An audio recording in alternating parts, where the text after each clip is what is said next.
A warm greetings to everyone here. We'll be starting in a couple of minutes. Before we begin, I would like to just let you all know a few Netiquette practices.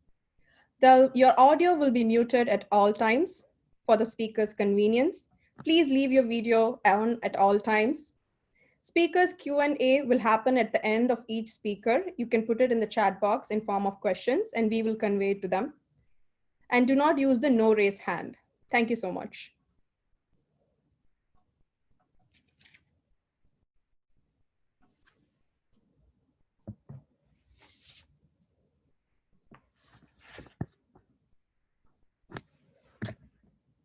Five days, 5 esteemed guests, 6 countries, 12 distinguished speakers, 15 colleges, 500 plus participants, all at one place virtually.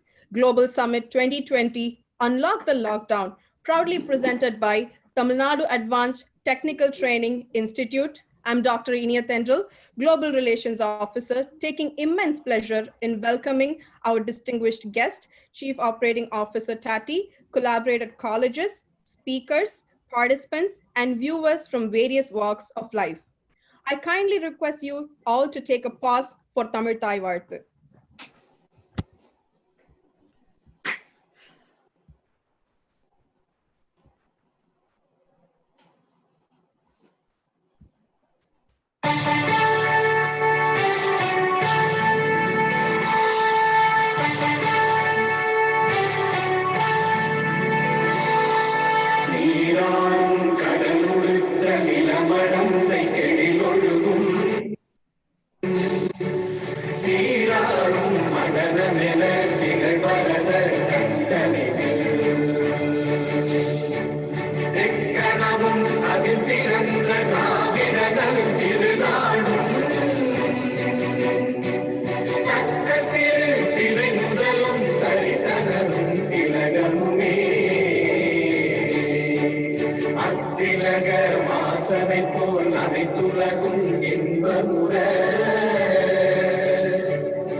Thank you so much to everyone. I would now like to mark a few stepping stones of Tamil Nadu Advanced Technical Training Institute's journey over the years. It is not the smallest and the easiest way out, but it was the hardest way.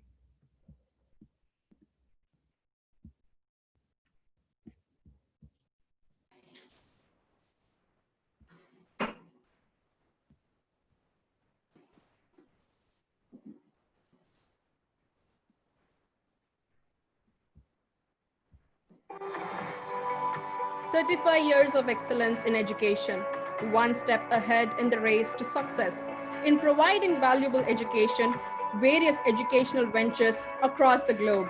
We provide career counseling, employability skills, entrepreneurship skills, emotional intelligence, mind building, placement training, communication skills, and several other customized courses. We also excel in providing domain-based training across Tamil Nadu and overseas. We are proud partners of several industrial companies and government schemes.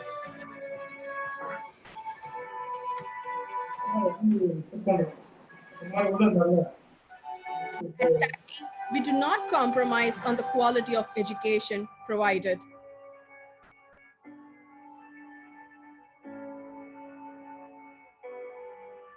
Excellence in empowering the future of tomorrow is our goal today, yesterday, and always tomorrow.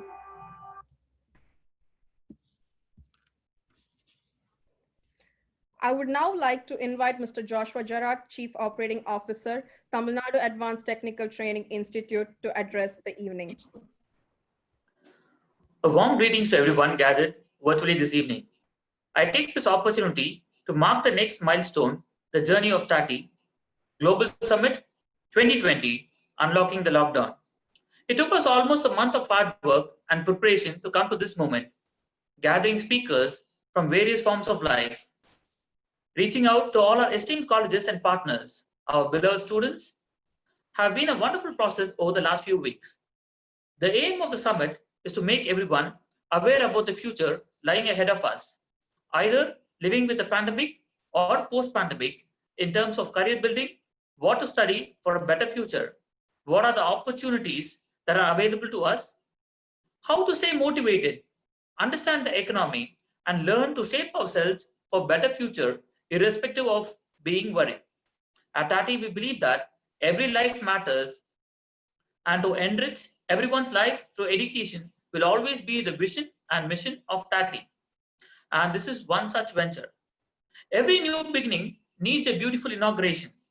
And when that is done by one of the powerful, eminent leader, my mentor, well-wisher, and visionary for the tomorrow, a very important person who has been in all major milestones, I take all the privilege to invite Shri Karti Chidambaram, Member of Parliament, Sivagangai, Tamil Nadu, who has completed his Bachelor's of Business Administration from the University of Texas at Austin, USA, Bachelor's of Law from Cambridge University, UK, and one of the most eminent leaders in India to inaugurate the Global Summit 2020.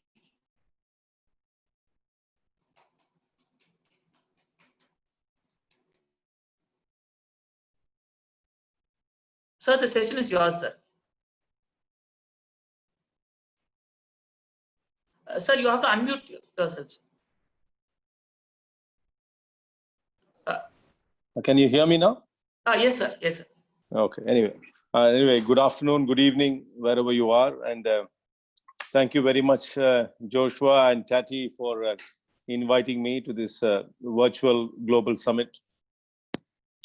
I wish circumstances were different and we could all actually meet physically. This is perhaps the new reality, but the unfortunate new reality where we have to do things virtually. What's happening in the world today is unprecedented. And I don't think that anyone really knows how things are going to pan out. I will make a few opening remarks. I really don't want this to be a monologue. I'll make a few opening remarks for a few minutes, and then I'll be happy to take a few questions from the members who are present, and then that'll be the end of my session. As I said, this is an unprecedented situation. I don't think the modern world has faced anything like this. Perhaps since World War II and the Great Depression in America, this has been the most impactful event in the world.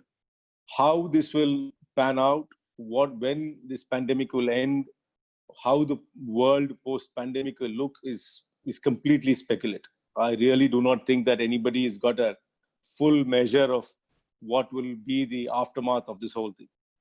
But I personally think that this is almost a life-altering event, completely a life-altering event for most of us who are living through this right now.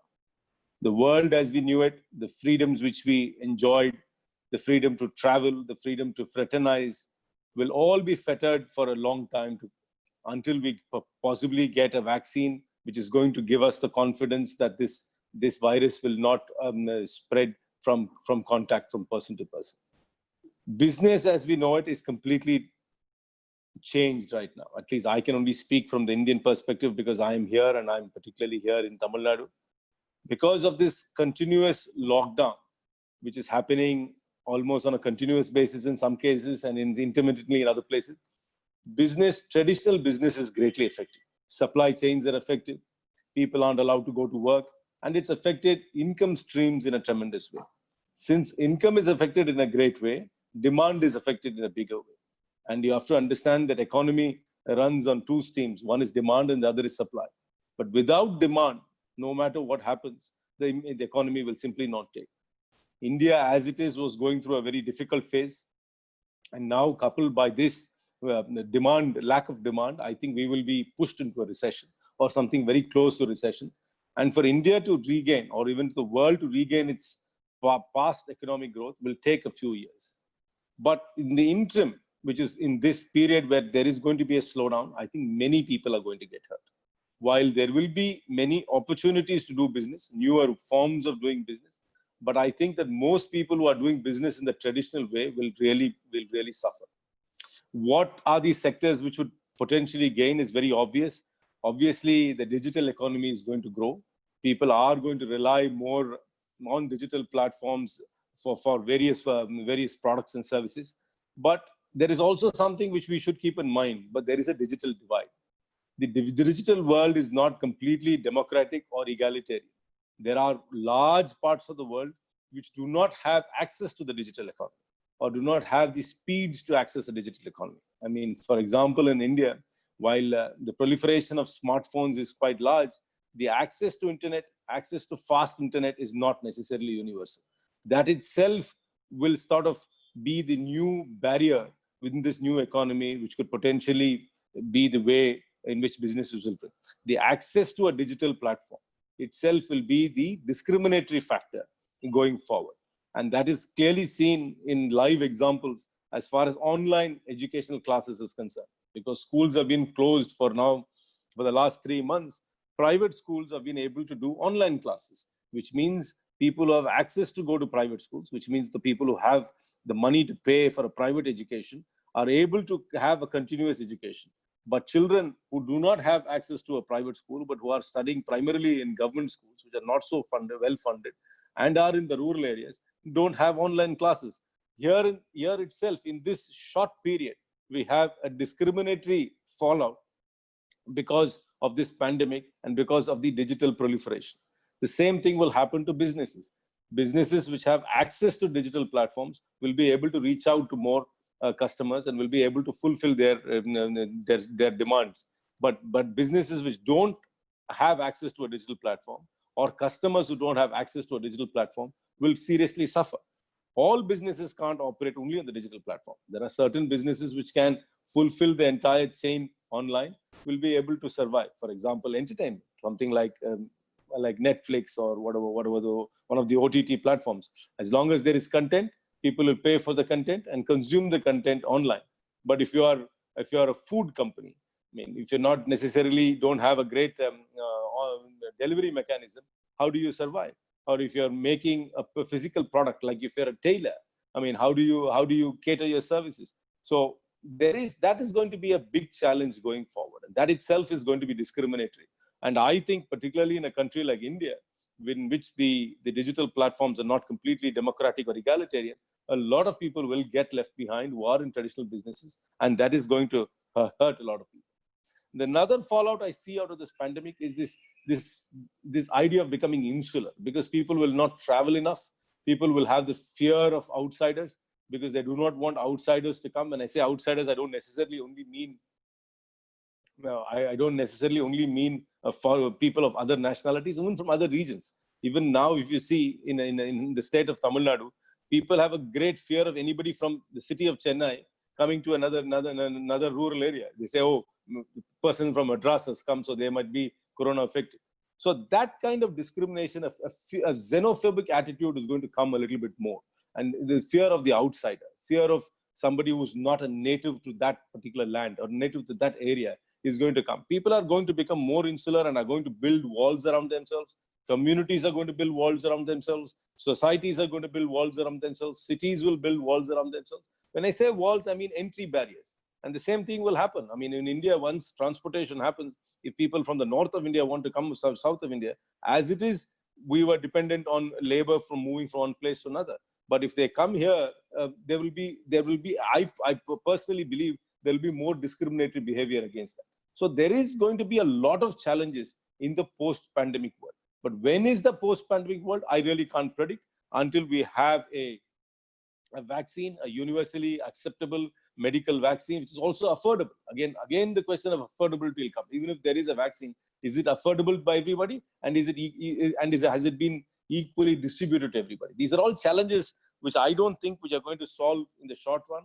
So this is going to be a long, drawn-out problem, and the situation is evolving. So anybody to have a definitive view about this today, I think will be mistaken, because what was true 2 months ago is not necessarily true today. And what we believe will be true today will not be true tomorrow. I mean, the whole idea of travel. I mean, I was an avid traveler. I traveled often, but that's simply not going to be possible. I mean, people taking short business trips. If you're going to have quarantine rules in another country, people will stop making business trips. If people are not going to meet each other, if business is going to get affected. What is going to happen to the sporting business? What is going to happen to the large stadiums people have built? What is going to happen to movie theaters? Anything which has large gatherings, any business or event which has large gatherings, what's going to happen? And I don't even know how politics is going to be functioning. I mean, are we going to have campaign rallies? Are we going to have large meetings? How are elections going to be conducted, particularly in a country like India, where we have elections ever so often, at least in some states or other? How are campaigns going to be conducted? So that's all a very, very complicated, speculation, which I'm really not able to foresee how things will go on. So this is I think life as we know it is in a great flux. I think we should be nimble. We should be open to ideas. We should exchange ideas and find out best practices and operate with an open mind rather than closing out and having definitive ideas of this is how it's going to be, because this is such a fast evolving and a tragic situation that I don't think that holding on to fixed ideas will take us anywhere. So these will be my opening remarks. I'll be happy to take a few questions if that will be of use to the audience here. First of all, thank you so much, sir, for gracing this evening. We have got a few questions from our participants. Our first question is that, sir, from Dr. Naveen. He has asked, are the Indian government providing necessary facilities for the new startups in terms of financial or in terms of other required facilities? I don't think the government of India, I don't really believe that government should be funding startups. I fundamentally do not believe that. I think startups should be funded through private enterprise, or the startups should go and raise their own capital or loans from banks. And in today's environment, if you're going to be applying for grants from the money from the government of India, that will be the most difficult and most bureaucratic process. In what will be the mechanism in which government will even evaluate and start funding startups? So I don't think the government of India is funding startups. Even if they have any idea of funding startups, I would seriously dissuade them from doing that, because I don't think the bureaucracy is even capable of evaluating a business risk in a startup. A startup is a completely different kind of a business. And I think startups should be allowed to go and raise money from whoever they want. And perhaps banks should give them loans. But I really don't believe government should be funding them at all. Right. Thank you, sir. We have another question from Harni. She has asked, how has the lifestyle of people in the rural affected by COVID-19, as the media only focuses about what is happening in the city and in the modern lifestyle? It has affected them too, because I represent a reasonably rural area in Parliament, and because of the lockdown and because of the shops are not open, so people are not able to sell their wares. The sandais, as they call them, the shanties, don't function. They're not able to sell their produces there, and because people don't come, because there's no public transport, there's labor doesn't come to the farms. Because if farm labor doesn't come, you can't harvest the crop. So it's affecting them as much as it is affecting us. And and there is no demand for products, because if there is no demand for products, businesses can't run. If businesses don't run, they can't pay salaries, and small eateries on the highways are shut. So it's affecting them a lot. I think the rural economy will be seriously affected, and the supply chain is not there. Where are the supply chains to take the produce from the rural areas, which is basically farm produce, and bringing them to the markets in the urban areas? That's not happening either, because there is a break in the supply chain. So it's affecting their lives tremendously too. Thank you, sir. The next question is about COVID-19 and impact on the school and higher education, and how effective do you think going virtual classes is? Do you think we are compromising on the face-to-face learning, or you think the future will be bright, sir? No, I think that digital education is only a filler. It can't be a substitute. I really think that children need to fraternize with each other, need to go meet each other, and need to go to school. As it is, I have a problem with the way education is, even in physical schools now. And worse, if children don't meet each other, what kind of social contact will they have?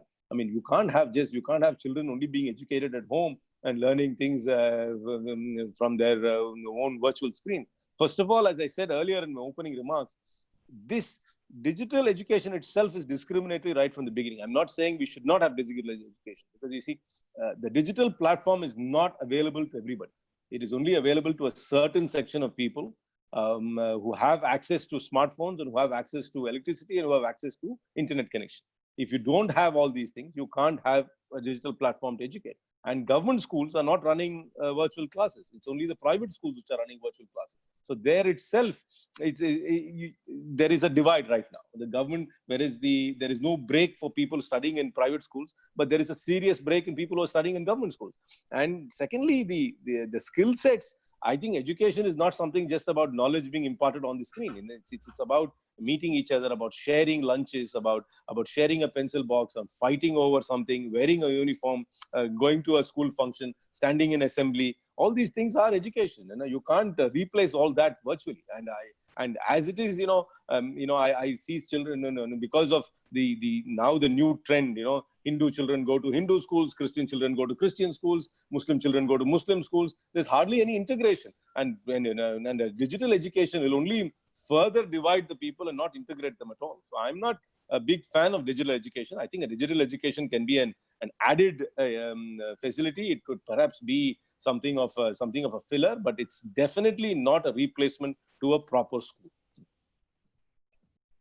Thank you, sir. College.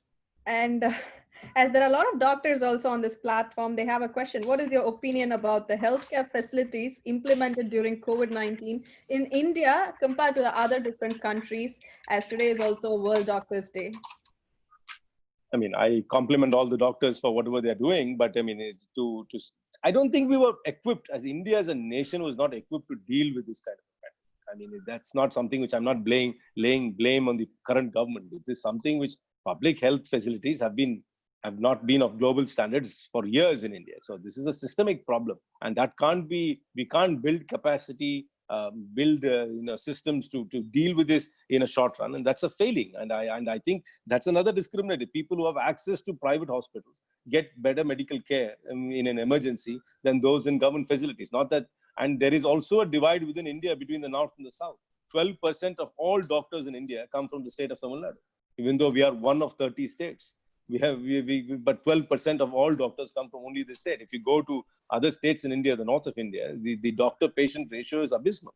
So we are in Tamil Nadu a little better off than most of the states, but the south is better off. But still, our health facilities are nowhere on par with Western facilities. I think we should have ideally built, there are a lot of things we inherited from the British. If we actually wanted to take something good from the British, we should have actually built an NHS health model here, where right from the king to the commoner, everybody got the same health facilities and the same kind of treatment. And that's what we should have built. But I don't see a single person who's got of any kind of wealth ever going to a government hospital. That is the tragedy of India. I mean, I am equally guilty of that. I mean, I don't go to a government hospital. I'm a public representative. I don't send my daughter to a government school. But this would be unthinkable in the Western world, technically speaking. In the European context, everybody would go to a government health facility, and also most of them would go to a government school. But we don't. I have not met a single collector or a SP whose son actually goes to the government school in the district. So I'm not pinpointing bureaucracy alone. I think politicians like us are also equally guilty. While we speak about government facilities, we don't use government facilities because the government facilities are not good enough as the private facilities. Or we don't use public transport. I mean, I've not seen too many public representatives actually take a bus to work, but I've seen in Western countries, everybody take the tube or everybody cycle to work. We don't do that in India. So our socialism is only on paper. It's not real socialism at all. It's only a slogan for all purposes. But yes, of course, our health facilities are not on par, but that's not so that's not something which we can correct in the short run. This has to be done systematically over a period of time. Thank you, sir. We have one question from Mr. Anto. Production was declined from 2019 to 2020 from the last fourth quarter. When the market opened post-lockdown, do we have enough supply to meet the demand, and how this is going to impact the Indian economy? Also, what will be the impact to economy we foresee due to the Indo-China recent incidents? See, I think demand itself is going to go down. I think demand will go down because people won't have enough money in their hands to spend. So while there might be a supply problem in some sectors, The bigger problem will be demand. There will be lack of demand in many sectors. There will be lack of demand for new flats. There'll be a lack of demand for new cars. There'll be a lack of demand for new scooters because people won't have money to go buy things. And also this pandemic has made people a lot more austere. And that will also be a little bit of habit forming. Even for me personally, I've looked at my own credit card bills. I mean, the last 3 months, I've hardly spent anything. I mean, that will, I think will be human. This will be a pattern for many people. People will spend less because they'll have less to spend. So I think more than the supply problem, I think there'll be a demand problem. And so that will shrink the economy. I think, people are giving various estimates on how much the economy will shrink, but I definitely think the economy would possibly go to negative and probably go into a recession. And for us to come out of this will take at least 2 years. So it will make systemic government intervention and into the market forces in order to build confidence and also to put money in the hands of people.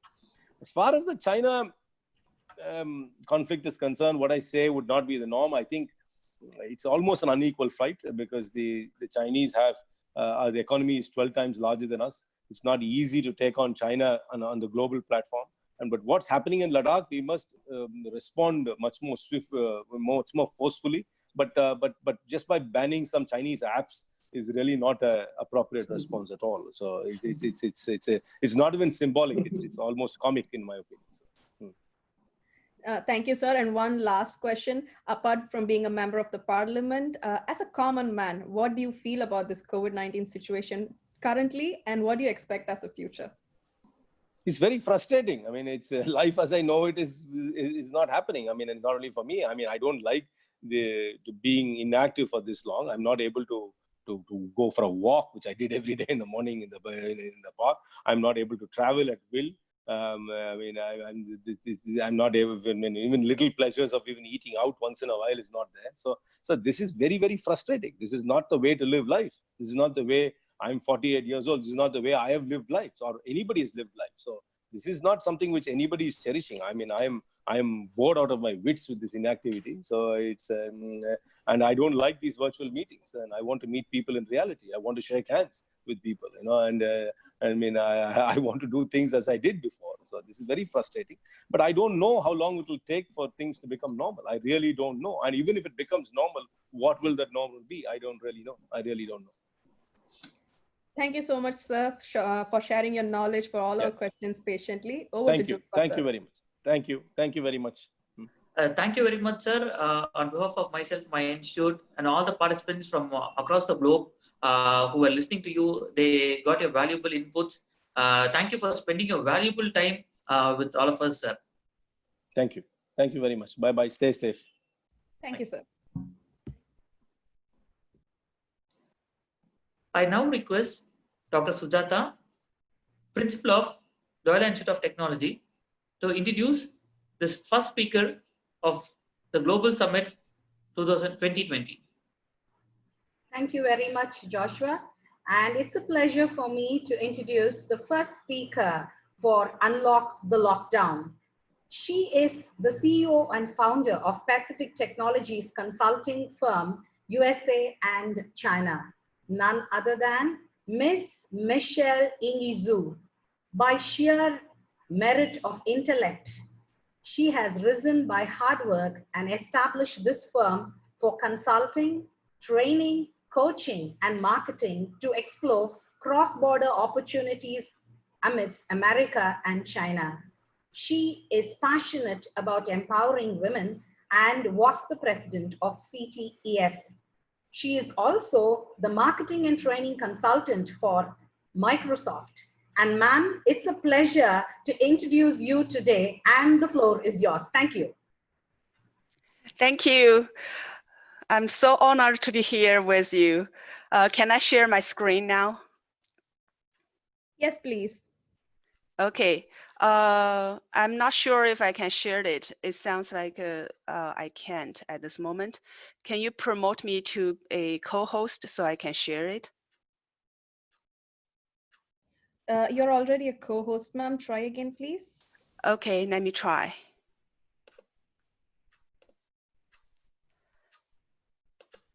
I still cannot share. So if you do yes, the, if you we are promoting you on that. Okay, thank you.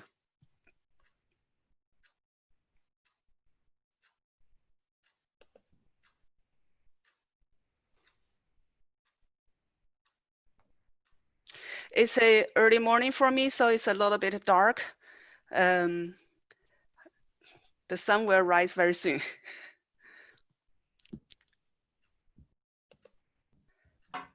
You are the host now, ma'am. Please proceed. Let me see. I still cannot share my screen at this moment.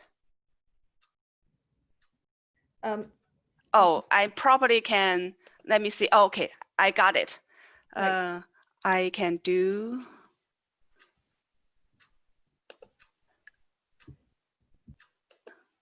Okay, yes, I can share my screen now.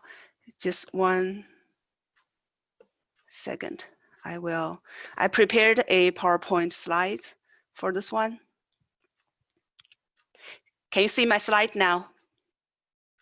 Yes, ma'am. Okay, great.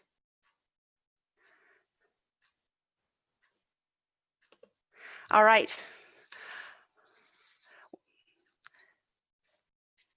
Well, nice to meet everybody here. I think it's probably evening for you, so good evening. I am very excited having this opportunity to talk to you, and thanks for the introduction. The topic I want to share today is having a purposeful career, because I heard from our organizers that today we have many professors and university students in a call, in this video call, in this conference. So talking about career and thinking about the future, that would be something very useful to you. So today, when I'm doing this, I'm wearing my hat that as a coach and a consultant and a trainer in terms of career development, because I have many different hats. With this role, then I will share with you some useful information that I use in my work when I'm helping other people. Some frameworks or tools I think might help you. So I was an international student myself, and I now living in a beautiful city. Just 1 second. Okay. Seattle, that's where I am located. And some of you may know Seattle. This is a place where we have a lot of great companies. I worked in Microsoft full-time for many years, and now I still work there as a consultant. Here we also have Amazon and many other companies. The companies in Silicon Valley, the big ones, they also open their office in this area because they want to hire people here. The other thing, some other brands you may know is Bill and Melinda. They put their money and have the Gates Foundation.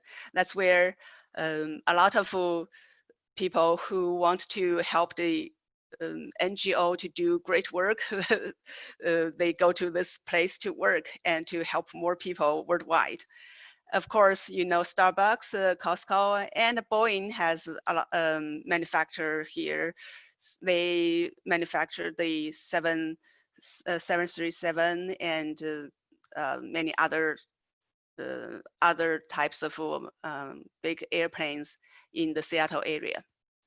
So in terms of going to school, I think just one tip for you, if you go to any other countries for university in the future for your higher education, I think one tip I share with you, because I was an international student myself, one thing I share with you is select a place where there are plenty of job opportunities.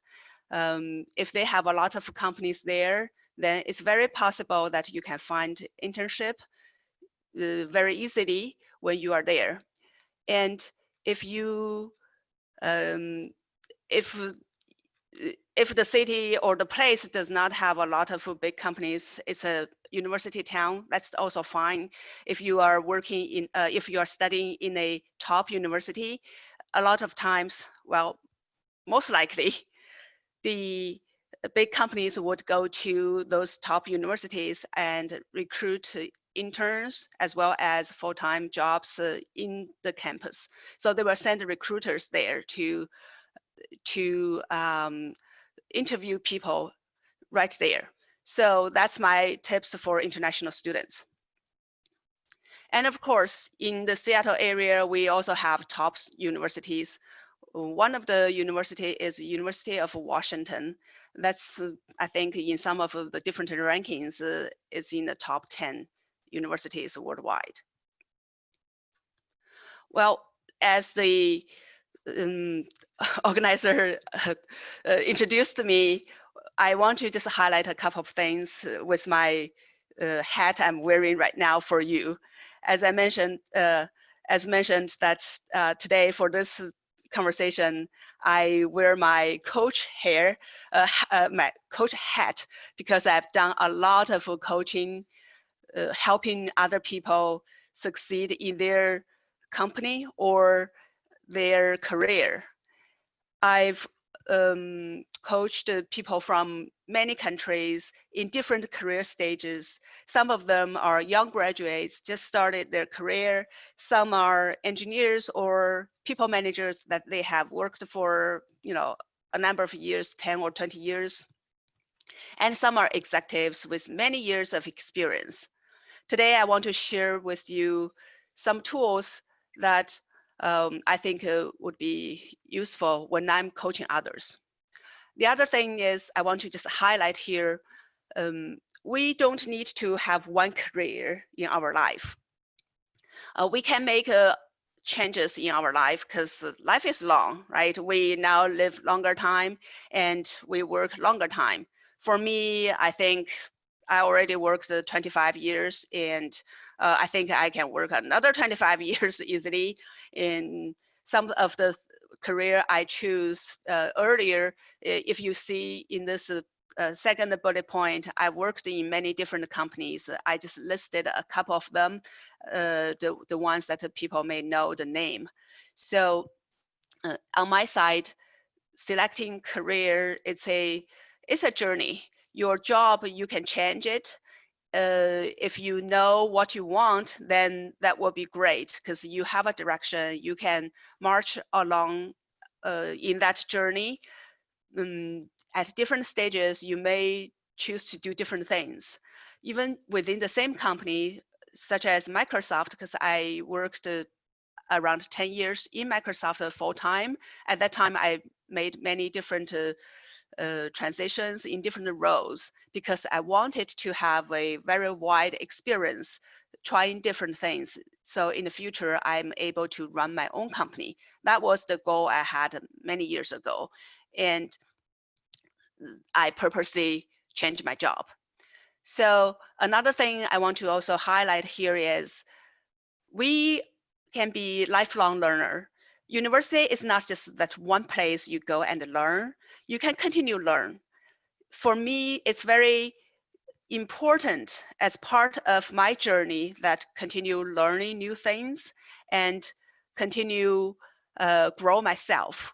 And that's why I made my career transition from working in those big tech companies to open my own company and do things that I have never done before. For example, I was working in all those different roles, but I haven't been a coach, a formal coach kind of role before. So I started this role when I started my consulting firm. One thing I found myself really enjoy was when I was a manager in those big tech companies, I found I enjoy helping other people. I enjoy helping people grow. That's why I selected a coach as one of the job functions or the work I wanted to do when I started my own company. As you see in the third bullet points, I had, 2 different master degrees. Then I keep on learning new things. I just listed a couple of things that is related to coaching. I also keep on getting all kinds of certification in leadership and in management, different things, because those are the things I do. I train people.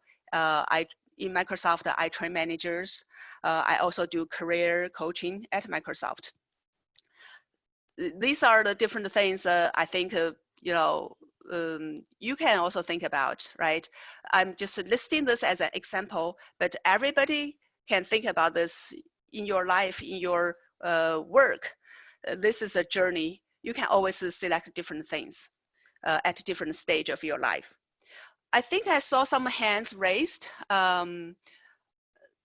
Do we stop for? No, ma'am. Ma'am, you can carry on. We can carry on, ma'am. We'll gather all the questions and put it to you at the end, ma'am. Okay. So I will make sure I spend some time for the Q&A, because the content I prepared, I think might help you to think about your career. Then you probably also have some questions there. Well, by the way, I have a hobby, which is doing podcasts. These are the 2 podcasts that I'm running. It's fun. Again, my point here is your career, you have maybe a full-time job, you work for somebody else, but in the meantime, you can have your hobbies. It can be something, my hobbies is, started from, I like to talk to people. I'm curious about people. Then when I have time, because I'm working part-time for Microsoft now, so I have time running my own company, and this is such as something I suddenly come up with the idea, let me do interviews through podcast, share a lot of other people's successful stories to worldwide audience. So I started with the Chinese podcast. Then I started an English one to tell people about China. I know India and China are now in conflicts. I will avoid that topic for now. All right, so coming back to the topic, the tools, the approaches about your career, think about how to have a purposeful career in your life. Here are a couple of things I want to share with you. These are just some of the approaches to consider. There are many different things you can think about, but these are the approaches or the aspects I think might help you to look into this career path or career journey and connect with something that is meaningful to you as a framework or as some useful guidance for you. First, listen to your heart. You can ask yourself, what do I really want? Then you can really search the meaning of your life and the purpose for your career. The best thing is if you are doing a career that you find the job you are doing is something that you find very meaningful, very significant to you, then that's the kind of thing you want to really focus on, because you will feel very energetic, very happy when you are working. For me, when I'm doing what I'm doing now, in this career, in what I'm created for myself, I feel it's not really like working, it's play. It's just something I can do for many days, for many hours a day, and I'm not tired at all, right? I enjoyed it so much. And there are times that you cannot change your current job, or as a student, you're studying a subject that after you get into it, then you find, it's not something I really wanted. Then you cannot make the change immediately. So what can you do? Well, the good news is you can still start from where you are to find more purpose in what you are doing today. Let me tell you a story of a client I've coached to help you understand this approach, the first one is listen to your heart, listen to yourself. What do I really want? I've coached a software engineer at Microsoft. He has worked for a couple of years and he's doing programming. And when he came to me, he said he was not very passionate about what he was doing. He thought, well, maybe I chose the wrong subject, wrong major at a university. I don't want to sit in front of my computer and coding every day. He said he was disengaged at work and was not very happy about himself. He did show up to work every day because Microsoft hire people who have a pretty good working ethics. Otherwise, you cannot stay here. But he was not feeling fulfilled and he was not putting his best efforts to work. He wished that he could find the right kind of a job so that he could feel more fulfilled and happier. So that was the issue he was facing when he came to me. So what I did was I showed him this tool, the meaning and a commitment quadrant. This tool I learned from Professor Tal Ben-Shahar. He was the Harvard professor. He taught a very popular class, positive psychology, and people also call that class the Harvard happiness class.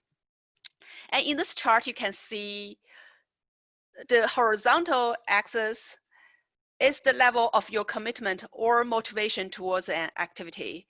If your commitment is high, then you feel high energy and you want to put a lot of efforts in doing it. And the vertical axis is the level of meaning you think of this particular activity. If both commitment and the meaning are low, which is the left bottom box there, then that's the drifting kind of a state of that activity, of what you are in that activity. And you have no purpose for that activity. You don't feel it's meaningful. You have no direction in what you are doing, and you are not really putting much efforts. And if the activity we're talking about is your work, then that means you perceive your work as something that you are just doing for a paycheck, right? You are just doing for the money. And you probably don't want, you are not excited when doing it. You don't feel very happy. And if you are in a different box, if you are low in the meaning, but high in the commitment, then you are grinding. For example, I took a temporary project recently to help a friend. I did put a lot of efforts into it because if I said, yes, I'm going to do it, then I would do it and I would really commit to do a good job. However, that project, I really didn't feel it's something that meaningful to me. It's something my friend asked me to help on, so I did it. For me, I'd rather use the time to do something else. So that's grinding. I wasn't very excited, very happy when I was doing it, but anyhow, I did it to my standard. So that's grinding. And if you have a very meaningful goal, but you are not putting efforts towards it, then you are dreaming. For me, I always have wanted to write a book. That's because I have, as I mentioned, I've coached so many people. There's so many stories. I think if I write a book, I put some of those tools and thoughts and stories into a book that can help a lot of people.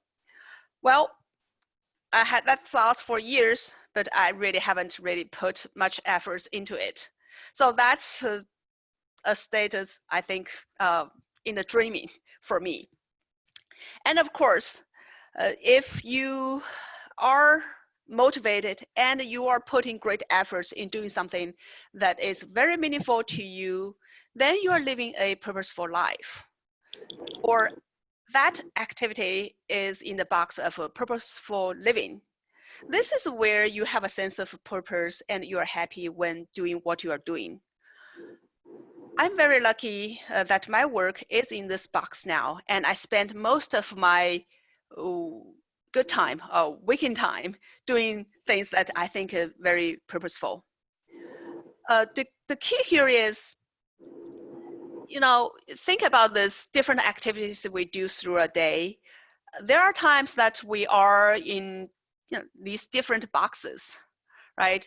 So I can, in a day, going through these different boxes. The very important thing is, well, it's totally fine that you are in different states for different activities, but the question for yourself is to think about, how can I spend more time in this top right corner box, the purposeful living? What kind of activities I can do that I am in this box? And how can I increase my time in that kind of activities? The reason why we're thinking about this is there's also some research from Professor William Damons, and he confirmed that we can all spend at least some of our time at the purposeful living box. And he writes, every person, however talented or gifted, has the capability to find and make a sustained commitment to a purpose. And if you are able to, like what I'm doing now, right, spend most of my time doing things I think in this box, then that's great. Well, it's hard for people that immediately find things that they feel or the job they're doing that is in this box. The good news is, even just injecting an hour or two of this purposeful activities in your day, or even just once a week, can help us bring more happiness and success to our life. Even the time is very brief, just 1 or 2 hours in a week, the experience can spill over to other areas of our life. Think about this. A purposeful activity, it functions like a candle in a dark room. Having 1 or 2 meaningful activities can contribute to the significance of our life in a whole. And that can significantly change the way how we think about our life, and we can feel a lot happier. And that will change a lot of different things in the way how you do your other things. So after I explained this model to my client, he said immediately, well, I think I'm in the drifting box. This is a word exactly what I'm feeling now. And how can I spend more time in the box of living a purposeful life? So I asked him first to think about what some kind of activities that he has done, he felt it's meaningful to him. Then he said he volunteered in an after-school class recently, and he was teaching elementary students in programming, and he felt that was very meaningful. So he decided to spend more time, at least in the short term, he would volunteer every week 2 hours teaching students programming. In this way, then he felt much happier in his life. I also told my client, well, you are aware of that you are drifting and asking yourself what you want. This is it's a very good start. It's much better than you just carrying along your life without thinking about these questions. And the first step, as I mentioned, is to really listen to your heart. We all experience a sense of purpose when the meaning and commitment really come together. The good news is, right, we can also reframe our perception of what we are already doing. And through that, we can inject our lives with a sense of purpose. And you can always start from where you are now and the things that you are doing today.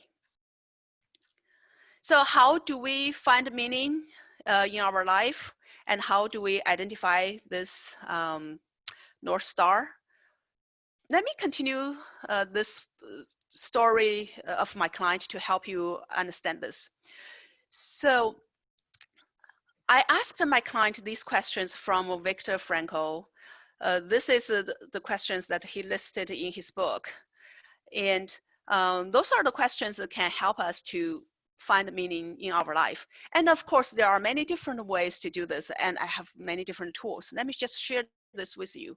So I asked my clients, well, what is meaningful to you? So he came up with that volunteering work, right? Teaching kids programming. And I asked him, well, who is important to you and what do you find beautiful? The answers to these questions can provide us a compass. This can help us find our unique, our very personal direction for ourselves. And after that, I asked my client to create a vision for himself in the future. And the reason for doing this vision, future vision of yourself is, well, when we have a purposeful goal, then we will have this North Star that points the direction, and we'll know where we are heading to. And with that, then we are able to focus on today and reframe our perception of what we're really reframe our perception on what we're already doing today. To create a vision of yourself in the future, there are two approaches I often use with my clients. One approach, I call it role models, and the other one, I call it a birthday party. These are very commonly used tools in coaching. And you, in terms of the time today, I'm not going to go deep into those tools. You can search for the video where I talk about these two approaches on YouTube.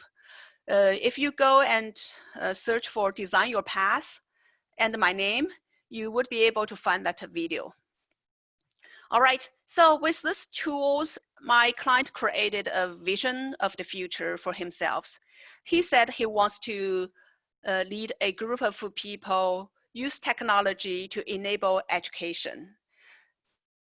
So in this way, he thinks then students will no longer dislike school. They will enjoy school. They will really enjoy learning. So this is the vision he created. And in the meantime, he continued doing the volunteering because he needs a lot of more experience in engaging with students. And he also started to learn project management, learn some other things like how to design a product, as well as business aspects, through his current job. So in this way, he found a very different meaning or a different perspective of his current job. He no longer felt that the job is boring, just programming. He started to, when he's doing his current job, then he started to do things that he normally didn't pay attention to. Then after a little bit of that, then he decided to change job inside Microsoft. So he moved himself to office team. He started to work on projects that's related to education. All right. One thing I want to point out is, well, as I mentioned, we have that destination in mind, then we can focus our full attention on making the most out of the here and now. We are not just staying here, right? We are not just dreaming, having a future picture or having a vision, then we think everything will happen automatically. We need to put efforts, and you need to start from where you are today. So if you just cannot change the job, or if you're in a school, you cannot change the major you're studying right now, things that does not really align with your purpose if you find it, right?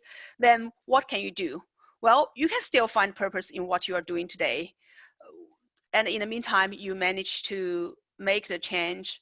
You start to plan out the change.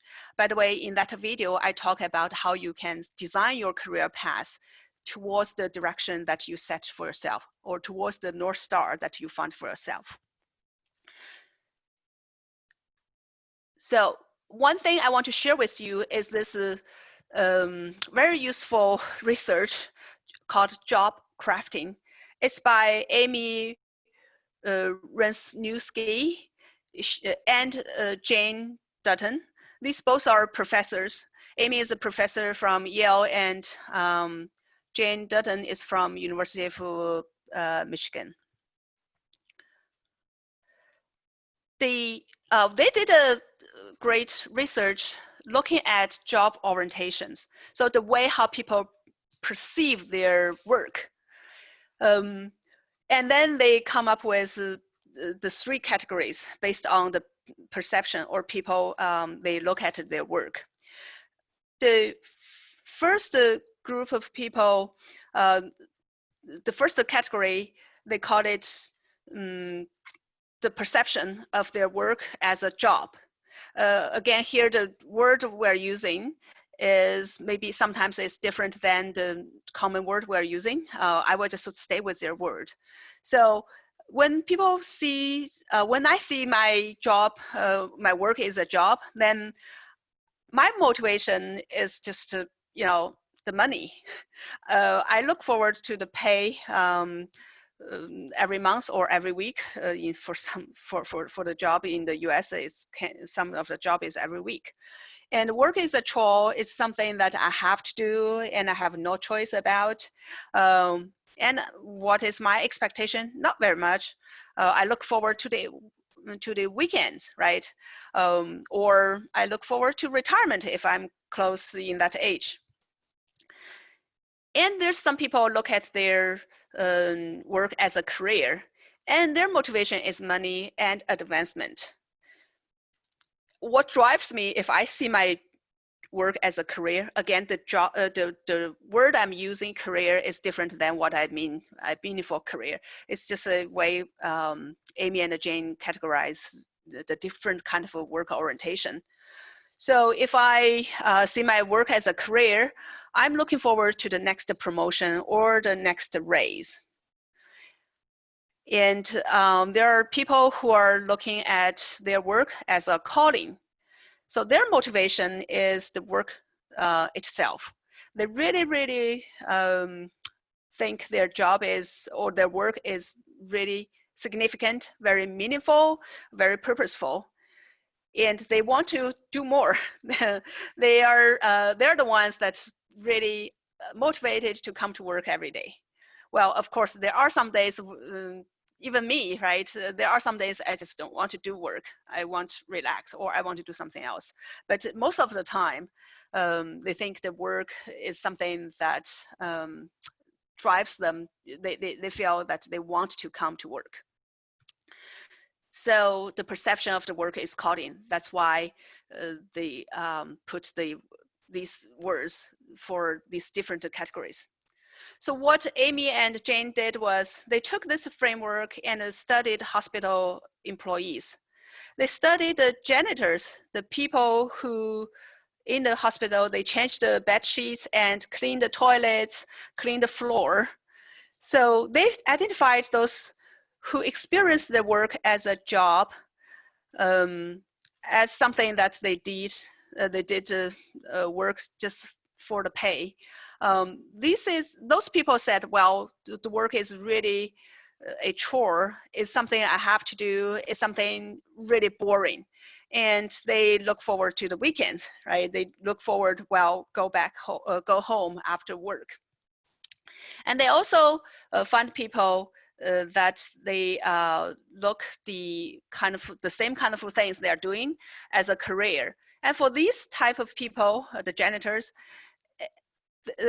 what's in their mind is they are thinking about, well, I want to be promoted to the head of the janitor, or I want to get more money, or I want to someday find a job that I think has higher prestige in my mind. So this is what they are doing. And finally, they found there are janitors who saw their work as a calling, right? They do the same thing, clean the floor, change the bed sheets, clean the toilet. So these are the people, they experienced the hours they spent at their work was very significant and meaningful. They see their role very differently.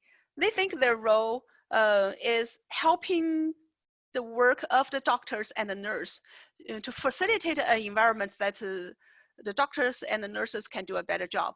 And they also see themselves as the people that can help the patients have a better experience at the hospital and have a better mode or feel better, right? So they think they're also part of the equation, helping the patient recover. And they, when they're doing their work, mopping the floor, they will stop and say hi to the patients. And when they're cleaning the patient's room, they add some new work for themselves. One of the the janitor was just changing for example, changing the pictures on the wall for the patient. They swap it with different rooms. And when Amy asked them, why do you do this? Well, that janitor said, I think this can bring some freshness into the room, and that can help the patient see something new. This probably can make them feel happier. So these are the different people doing the same thing.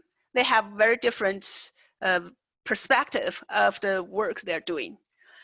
And the research also looked at doctors and nurses and administrators in the hospital, and they also found people in these different categories. Well, not surprise to us, they found more people, more doctors in the calling category compared to the janitors in the calling categories.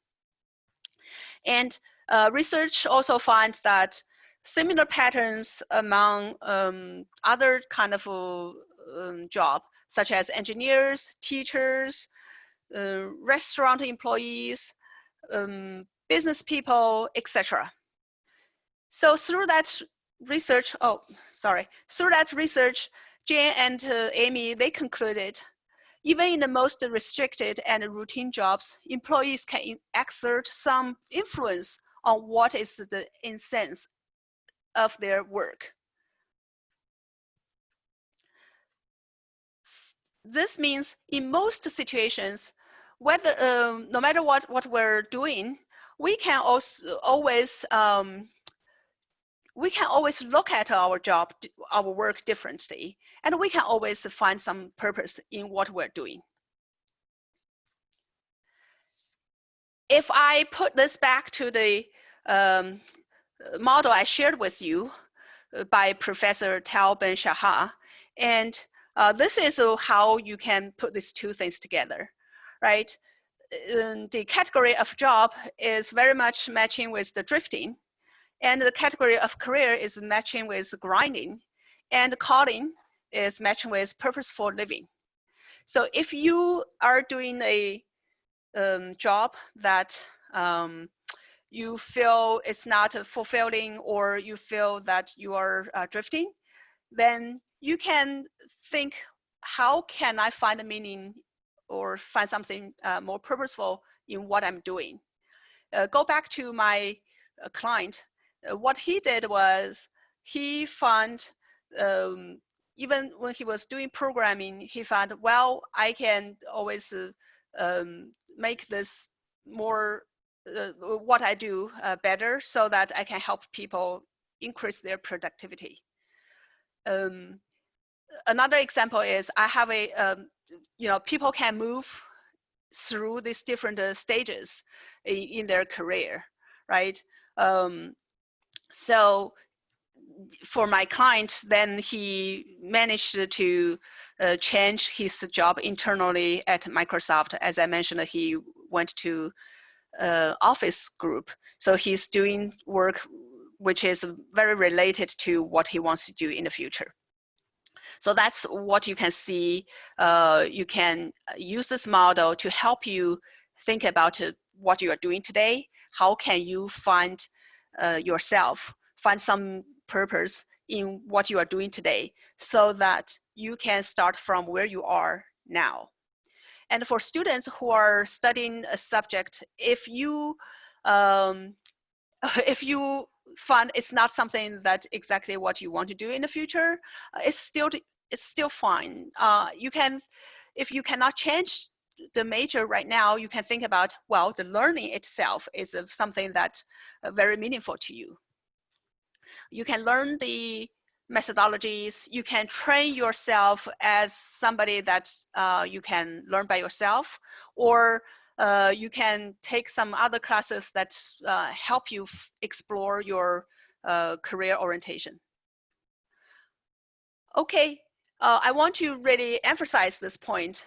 Your mindset, the way how you perceive your job, your work, your mindset really decides how you frame your work. And you can always grow from where you are and from today. You just need to really help yourself think about what's the kind of mindset you want to, or what's the kind of a perception you want to take with what you are doing today. So I want to just have a quick summary here.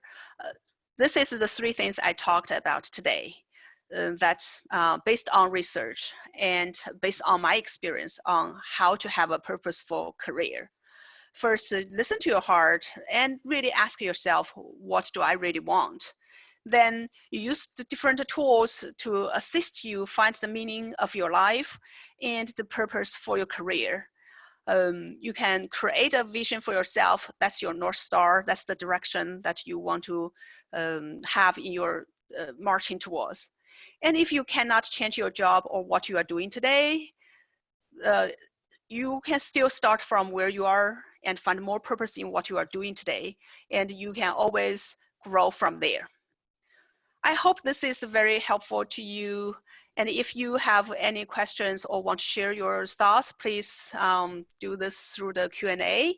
You can also email me with the contact information in the slide. I hope I can, through some of those tools I shared with you, and also through the YouTube video, you can uncover your own potential, reach your goals, and live in a very meaningful, fulfilling life and have a wonderful career. Okay, I will stop here and open the floor for Q&A. Thank you so much, Michelle. It was very knowledgeable and enriching. The frames which you showed us was really new to us, and I think all of them will be benefited by this. I've just gathered a couple of questions from all of them so that you could answer. One major question is that, what is the best career that they can choose post-pandemic or during this pandemic? Yeah, so the pandemic, in my mind, is something just a short term. It may last for a year or two. Someday the vaccine will come and then we will get over this, right? And then we may have some other type of pandemic or some other type of things that unexpected happen and will change our fate. Who knows? So instead of thinking about what is the kind of a career that is most important, or you can find a job in this COVID-19 pandemic time, I think go back to the point. Go back to this. You think about what is really something meaningful to you. That's something that you, if you find that, that's the North Star that you are having in your very long career life. Versus, well, today pandemic is there, then, I know in the US, for example, we're short of nurses and doctors. So US a couple of months ago was importing nurses from other countries, right? If you are a nurse, you come here to work and we give you green card. if that's something that you are interested in, it's something you feel very meaningful, then go for it. Maybe when the time that you finish your nurse degree, then pandemic is gone. It's no longer like today, it's in high demand. So I think the key for yourself is think about what is something that is more meaningful to you. Of course, pandemic helps people uncover, well, human beings, we need research, we need people working in this field to help we improve our health and to help with do this kind of research, etc. Yeah, so that's my point. Really listen to your heart, find things that is more meaningful, and look at the long term versus the short term. We have one more question, and I think I'll send you the remaining question over email so that you can answer, because it keeps flowing and we have the next speaker. So one question is, are the gig economy here to stay? And what can you comment on permanent jobs? You know, do we even have a chance to get permanent jobs? Permanent jobs is, well, for today's, especially for the younger generation, permanent jobs, probably most people don't really think about having a permanent jobs, because I've coached, I think I've coached thousands of people. I don't know if many people want to have a permanent jobs, because as I mentioned for myself, I changed my jobs a lot, and I experiment. I think life is as I said, is a journey. In this journey, you have many opportunities. It's not just one shot, right? You do one thing, then you stay there. There are some jobs that if you find it very meaningful, you like it, you probably just stay there forever. I've coached people have worked in the same company from the day they graduated from university. So that's for them. To them, it's a permanent job. No, I wouldn't say that. Even in the same company, they change their roles. So people keep on learning. In companies like Microsoft, we encourage people change roles, right? Because if you keep on doing the same thing, then you will be bored and you are not learning new things, you are not growing. So we really encourage people, once you feel that you are not learning, then it's time for you to change role. When you are working for a big company, that's a good thing, because you can change roles within this company. Some of my friends are professors. They are doing the same kind of subject that they are studying, they're researching, they are teaching. They may see this as a more permanent jobs. Even with that, let me just use Dr. Ben Shahar, the one that come up with that model I shared with you. He said when he was teaching the happiness class in the course in Harvard, after a number of years, he started to feel boring because he was teaching the same subject. Then he found, well, then he found his purpose, right? He said, well, I think if I keep on learning and doing research and building new things and go deeper, that's where I feel more energetic. So even with his professor job, he continues research and he continues adding new things.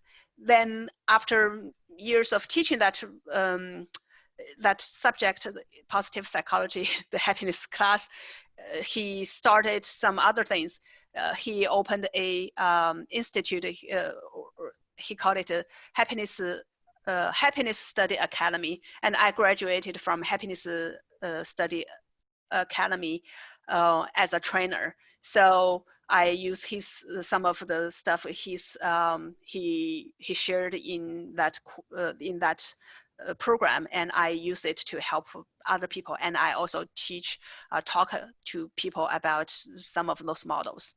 So that's a long answer to the short question about permanent job. I don't think that's something we want to use this way to look at our life. Thank you so much, Michelle, for taking your very valuable time in a early morning to share your knowledge with us. And we are very happy that we had you here. Thank you so much, Michelle. Thank you. Bye-bye, everyone. And keep in touch. Sure. I do see that we have a lot of questions coming in. We are keeping it for all the speakers and for our upcoming days also. So I hope that you guys stay a little patient. I now take immense privilege in calling Dr. V. Kumaravel, Academic Head of Vivekananda College of Arts and Science, to continue our summit. Good evening to all of you. I am Dr. Kumaravel, Director, Vivekananda Arts and Science College, Autonomous Tiruchengodu. Our Vivekananda Education Institution is one of the largest institution in Asia. We are offering arts and science, engineering, paramedical, dental, and health inspector courses. I am very happy to introduce our speaker, Dr. KRISHNAN Maram. He is a digital brand ambassador and chairman of Vision Digital India. He is working in the field of management for the last 24 years. He has also served as Vice President of India, Vice President of All India Management Association, and involved in a lot of CSR projects. And also he is a chief mentor of Bangalore Green. It's taking you as a part of our Global Summit 2020 presented by Tamil Nadu Advanced Technical Training Institute. The topic of presentation, Indian higher education challenges during COVID-19. I am very happy to hand over session to Dr. Harikrishan sir. Thank you, Dr. Kumaravel, sir. And the session is now yours, sir. Thank you. And hello, friends. Thanks, Dr. Kumarvelu, for that wonderful introduction. And thanks to the entire team, Dr. Joshua and his team, for bringing me here to interact with each one of you through digitally. In fact, before this webinar, I was part of the 5-year celebration of the Digital India initiative, which started exactly on July 1st by our Honorable Prime Minister Shri Narendra Modi. So there is a great progress digitally. We are going in India strong. To give you just a few statistics before going to the topic on where we are on digitally in last 5 years, what we achieved, to give a brief snapshot. So we have a common services centers in India, closely 3.61 lakh as on today. And we have other registrations as on today, closely 125 crore 70 lakhs. So that is a number of people who are issued Aadhaar identity. And the number of digital locker users in India is closely 3.93 crores. And the digital Sakshatar Abhiyan enrollment in India is closely 3.63 crores. And the total direct benefit transfers which happened from the beginning of digital technology is closely 12 lakh crores. And the My Government users today in India is closely 1.2 crores. So this is what digitally we achieved in last 5 years. So to give you a brief outline what exactly we at Vision Digital India is doing, we just celebrated 3 days back our 13th anniversary Vision Digital India with a mission of providing digital skills to all. So in this journey, we train closely 1 lakh students across India, collaborating with universities and colleges, offering most advanced technological programs into collaborating with some of the best companies of the world like IBM, Google, Amazon Web Services, Microsoft, offering courses in artificial intelligence, augmented reality, virtual reality, data science, analytics, digital marketing, Python, R, cloud computing, cybersecurity, blockchain technology, robotics. These are the emerging courses which got a great career opportunities across the world. So today, if you talk about technology and into the education, I think most of you people are familiar today now. In India, the lockdown is almost, we are going to touch 100 days, the lockdown. And globally, it is from last 4.5 to 5 months, closely around 1.1 crore people got affected with this COVID situation. And in India, we already touched closely around 500,000 cases. So in this kind of a situation, I think 95% of the education institutions in the world are affected, and closely around 1.6 billion students, they are unable to attend the day-to-day classes in a classroom. And if it comes to the India, the scenario is we are one of the largest education system of the world, where we have more than 1,000 universities and 46,000 colleges and 652,000 schools. With all together, we have a student strength of 292 million students, so which is one of the largest. So till we can call the before Corona, all the universities and colleges and institutions were focusing more on the infrastructure development. That means what I'm trying to say is the major money of any institutions are spent on infrastructure development and acquiring the land. So most of the advertisements when you see for admissions, the universities used to focus that their campus is that much big. They have so many thousands, lakhs of square feet of place and all. So now all these institutions, they are all in a lockdown mode. So there is nothing is happening. So the complete infrastructure is unutilized. There is no stakeholder sitting in the campus, including the owners of the institutions. So this is the kind of a scenario we have India as well as across the world.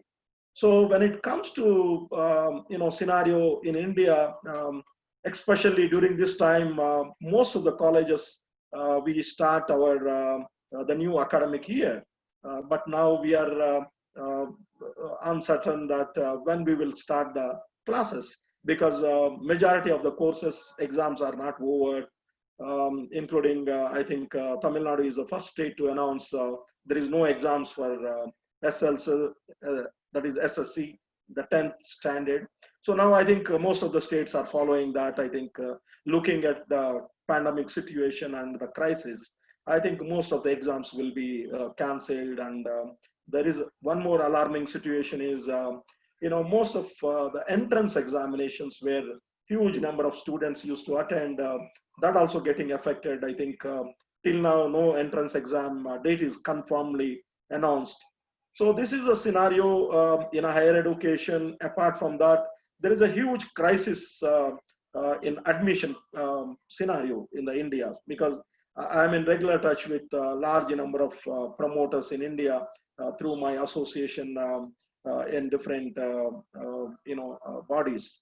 So when we were in regular touch and connecting with these people, in India, most of 90% of the institutions are unable to touch even 60% of admissions till now, where every year normally we start the new batch. And when it comes to, again, the primary education, it got so much impacted, where there is a lot of uncertainty, where people are unable to collect fees, and some of the state governments, including the place where I am sitting, that is the Karnataka, Bangalore, where they announced initially the online classes are banned up to the primary education. And parents are not willing to send their kids to schools, and not unable to attend the online classes. They are not paying the fees. So this is the kind of situation in Indian higher education, especially primary education. And when it comes to the higher education, again, most of our faculty, because this pandemic happened suddenly, then we are not trying. So when I was telling about these all university strength, not even 5% of the universities or colleges in India are geared up or got a technology to deliver online classes at initial stage. So now I think in the last 95, 96 days, people are become experts, and I keep seeing a lot of webinars, a lot of online deliveries happening, and things were moving, in a good way. So, but if the situation, like I was just listening to previous speaker, as well as attending a couple of webinars as a speaker, as a participant. So what I see is, I think this pandemic situation is not going to end immediately, and this is going to continue for the next 5-6 months before the vaccine comes into the market. Then again, there is a good news about the vaccine. First news coming from India itself. There is a company called Bharat Biotech, which is promoted by Dr. Ella Krishna, a good friend of mine. They are planning to launch the vaccine. I think their vaccine will come from India first before the international players introduce. And they already named the vaccine name as Covaxin. And definitely, I think they will get this vaccine at very reasonable price, where everyone can able to afford. So what I'm trying to say is, before vaccine, I think things will not move. I think people are looking for a safety, people looking for their lives than economy. So again, coming to economy and education scenario in the country, I think 80% of the industries got affected because of the COVID-19 situation, and most of industries are in an alarming situation. In fact, I was just reading some of the reports from McKinsey and Goldman Sachs, KPMG and E&Y. I think most of startups, especially, which started less than 4 or 5 years back, are in a very critical situation. And in fact, the SoftBank recently announced their financial result, and there is a great crisis situation in the startups, where they're given and invested a lot of venture capital. So I think 20 of their startups are about to close, and I think they're degrowing. I think today, if you look at the global economy of 100 trillion, because of this pandemic situation, I think 25% of the economy in the last 3 or 4 months got affected. And even in India, the situation is out of 3 trillion economy of India. I think we are also affected closely, around 22% economy slump. So when I was just part of the webinar of Digital India Initiative just a couple of minutes back, we were talking with a couple of founders of Paytm, Big Basket, Ola, and these all Book My Show founders. So the situation is same, of most of the industries in India. So the same critical situation is also there across the globe. So then, if this is a scenario, if this is a condition, then what about survival of Indian education? So if you look at the global higher education scenario, the universities like Harvard, Oxford, Kellogg's, Wharton, MIT, all these universities got a long history of making a huge revenues, but majority of these universities, the revenue comes not only from admissions. They have multiple kind of revenue models in their system. So for example, if you look at Harvard, they publish so many publications, books, consulting, the Corpus Fund, alumni, the Corpus Fund, which they donate. So all this industry consultation, all this is a huge earnings. If you look at Oxford University, again, the entire Oxford town is belong to Oxford, where they run so many museums and shops and outlets. In fact, Oxford is with more than 1,000 years of history, the first university in the world. So all these universities itself is facing trouble. So I keep reading from these university reports that first time in the history, these all Ivy League universities are relaxing the norms to enter into their universities for admissions.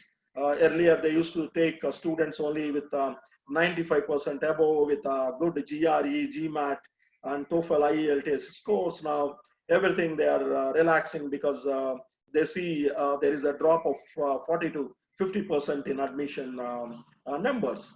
And if you look at these universities, why I'm differing, comparing with Indian universities. In India, we don't have any university to give example that they have huge earnings apart from admissions. So the survival of Indian universities will be very, very critical in the coming months. If this same will continue, I think we will have a major impact in an education system in the country.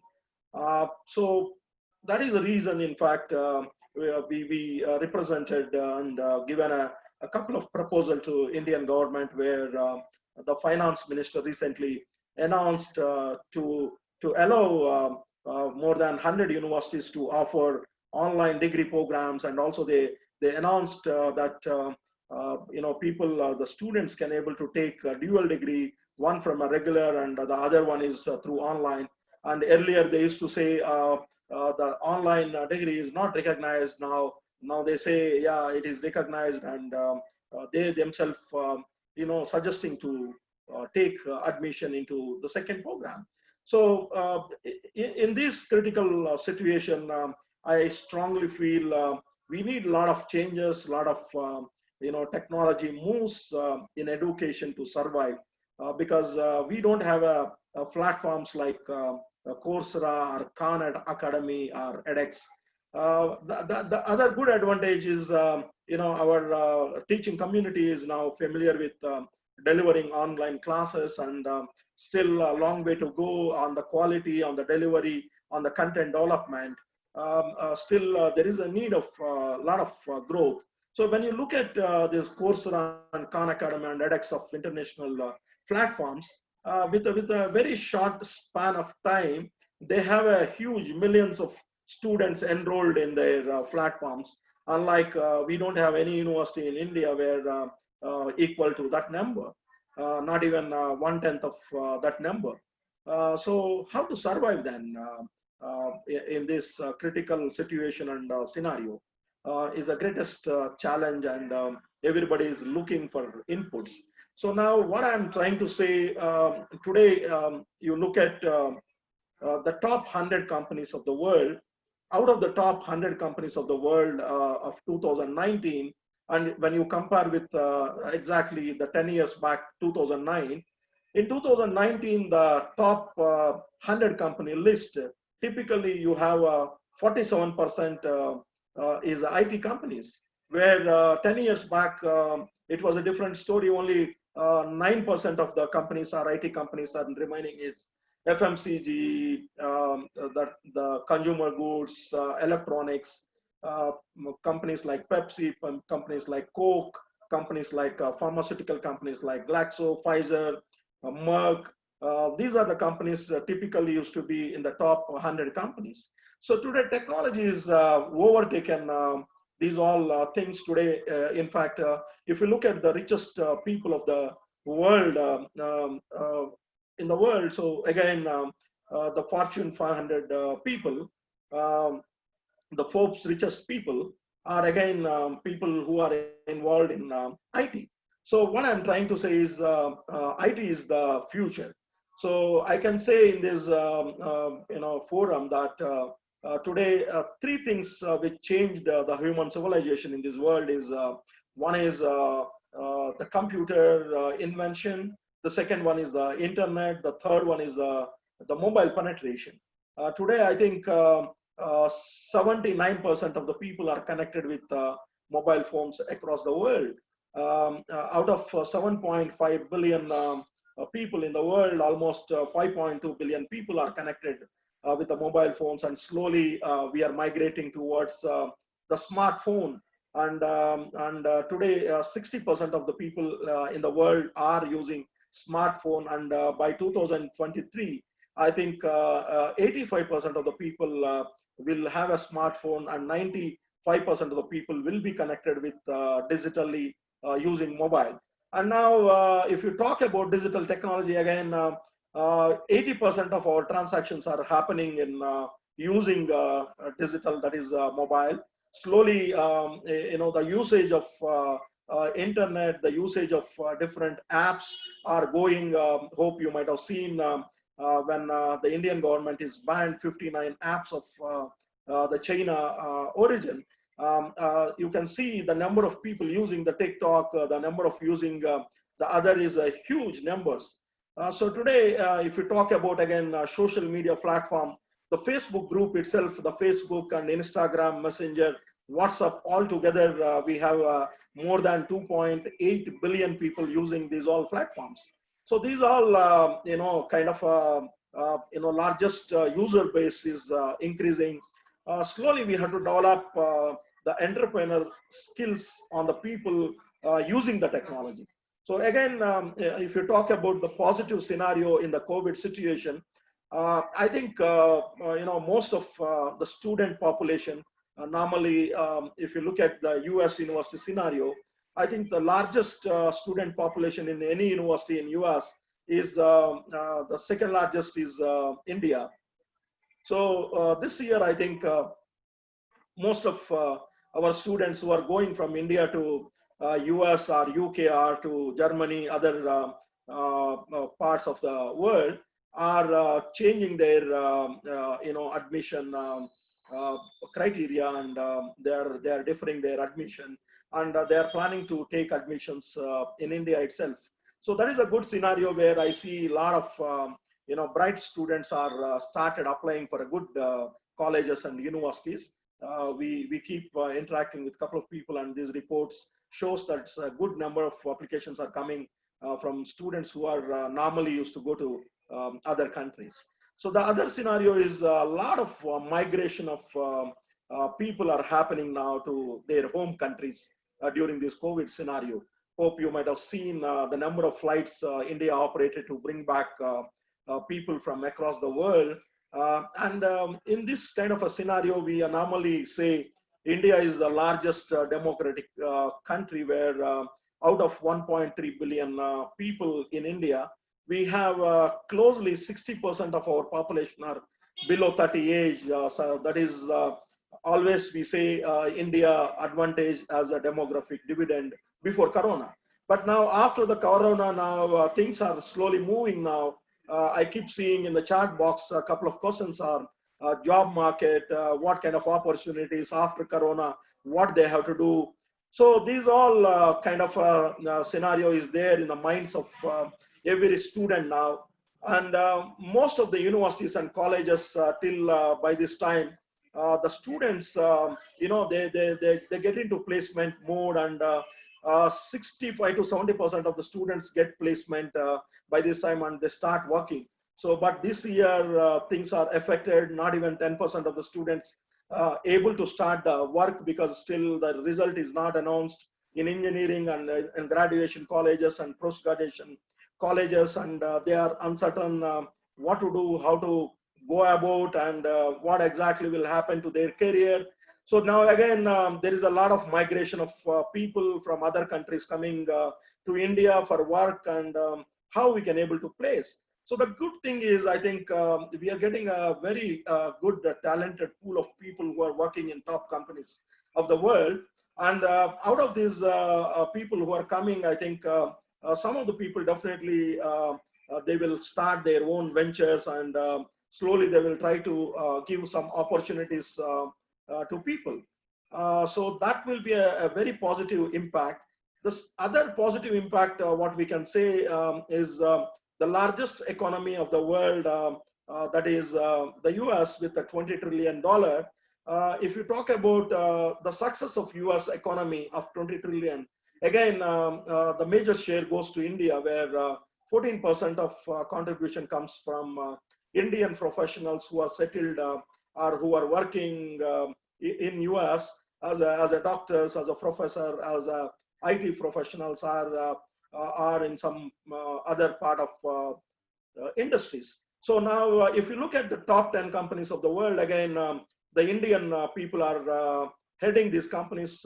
We should be proud that people like Satya Nadella, who heads the #1 IT company of the world, the Microsoft, and again the Google, again the global companies headed by none other than our South Indian Sundar Pichai. Then again the IBM, which is a 107-year-old a company with a large number of employees, more than 2 million people working across 200 countries, again headed by none other than South Indian called Ajay Krishna.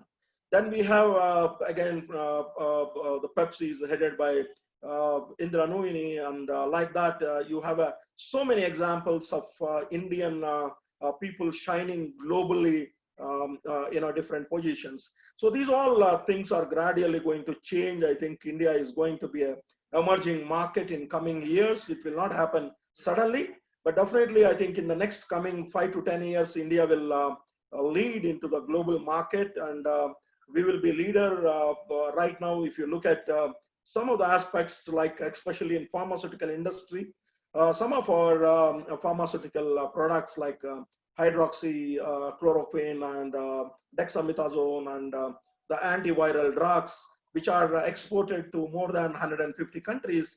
And there is a huge demand for Indian pharmaceutical products.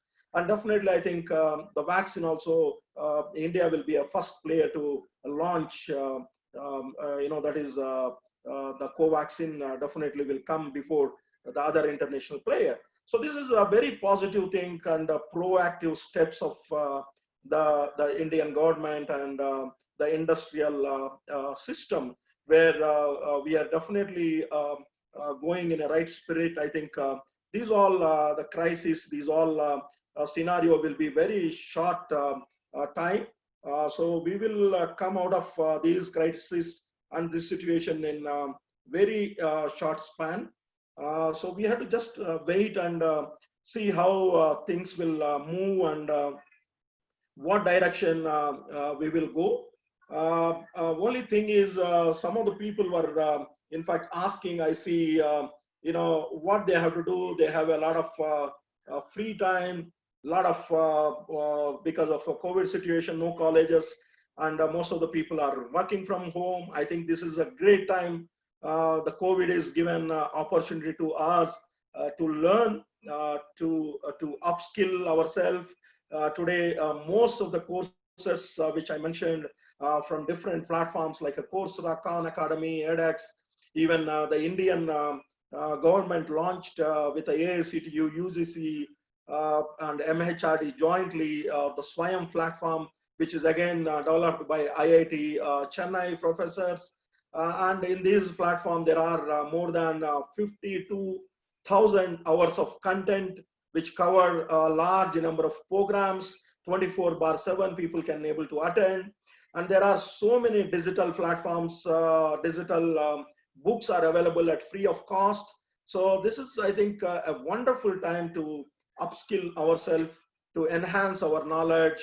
And definitely this will going to help to compete globally and to compete across the world. And the other scenario where most of the manufacturing companies which were outsourcing from China earlier are slowly moving towards India as their dream destination. In fact, today I was reading interview from the Hindustan, that is a Unilever global CEO. So these all very positive news coming towards India. I think next 6-7 months will be a critical scenario what we are going to face. So be strong, no need of getting a panic. Life is more important than economy, as rightly told by our Honorable Prime Minister. So we have to keep ourselves safe and keep learning, and definitely we will be leaders globally in coming years. and there are great examples from India like Baiju. I was just looking at Baiju performance. They are now one of the best startup of the world with a $6 billion market capitalization. Again, the big basket is growth is 32% with a $3.8 billion market capitalization. So we have a beautiful stories of Indian startups. The place where I live, the Bangalore itself is a great example where we have a 12 million population. Out of 12 million, we have closely 1/4 of the people are involved in technology. All the technological companies are headquartered here, and a lot of outsourcing are happening and people working from home now. And most of the companies, including Infosys, TCS, Wipro, they are showing a positive performance. There is no layoff in these companies. And the other good news is all these CEOs are already clearly mentioned that whatever commitment they're given on campus placement, they are going to honor. They are not going to take back. So these are all a very good scenario, what I can see. So we need not to panic, be strong and keep learning. And definitely India will be a great country to live, great country to progress, great place to, dream and achieve big. So this is what I would like to share with all you people. And once again, thank you very much for your wonderful participation. I think now I will take a few questions and surely hope I would like to learn from you people what exactly happening in different parts of the world. Thank you. Thank you so much, sir. This is a very, very valuable information, and we are glad that you answered most of the questions in your speech itself while going through it. It was very informative. We got the knowledge of how digitally we're going to get transformed and what are the future aspects we can expect from our growing Indian economy at this moment. Thank you so much, sir. And with this, as we are nearing the closing time today, I would like to call upon our COO, Mr. Joshua Gerard, to share a few words and have the word of thanks delivered. Hello, good evening, sir. Good evening, sir. Good evening, sir. Good evening. Pleasure to connect. Pleasure is ours, sir. Pleasure is ours to connect with you, sir. Just exchanging only WhatsApp. Yes, sir. Yes, sir. Nice to connect with you, sir. So, once again, the entire program, the entire motto of this program was to throw light about various career opportunities, job opportunities, business opportunities, which is available worldwide. I think this COVID-19 coronavirus has played a huge role in all our lives. It has tested us physically, emotionally, financially, and this is the main motive of this program is to make sure that we stay on a positive note and to throw all the various opportunities which lies ahead of all of us. So with that, I would like to thank our chief guest of the day, Shri Karti Chidambaram, Member of Parliament, for inaugurating this program, and the very wonderful speakers who shared a lot of their valuable inputs for all of us, Mitchell Stu and Hari Kumar sir. So I thank both of you for spending your valuable time with us during this session. I would also like to take this opportunity to thank Loyola Institute of Technology, Vivekananda College of Arts and Science for Women, Namakkal, Sindhi College of Arts and Science, SIET, SA College of Arts and Science, Kanyaka Parmeshwari College of Arts and Science, DMI Engineering College, Women Christian College, Patrician College of Arts and Science, Anna Teresa College, Tittangal Narar College, and all the management of all these colleges, and all the wonderful participants, and to my wonderful friends who have taken part in this program. So I would like to thank everybody personally on behalf of my institute and myself. Thank you for taking part in this program. We want to motivate all of you so that after post-COVID-19, we are going to have a wonderful future ahead. So once again, thank you very much for participating in this program. Thank you so much, sir. Tomorrow at 6 o'clock sharp, again, we will all be meeting here. Tomorrow's special guest will be Dr. Sethu Kumanan, founder and philanthropist, Sethu Bhaskara Agricultural College and Research Foundation. Also, our speakers will be Thiru Ganesan from US, Lee Cockrell, Leadership in a Crisis, Walt Disney's Group Vice President. We also have Dr. Somnath Hazra talking about impact of COVID-19 and Indian economy from Oceanographic Studies, Kolkata. I hope to see you all at the same time tomorrow, and I request you all to raise for the Indian national anthem.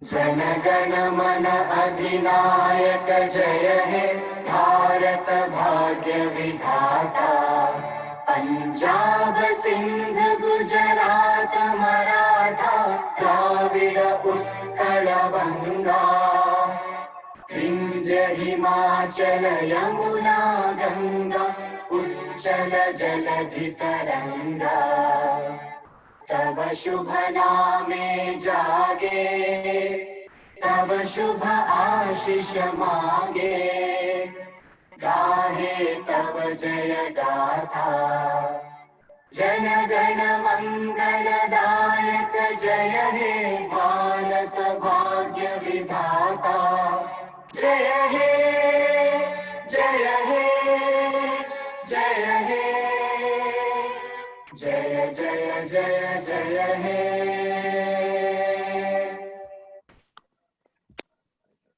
Thank you so much for everyone joining us this evening, and Tatti, thanks one of you personally. Happy learning with Tamil Nadu Advanced Technical Training Institute. Thank you.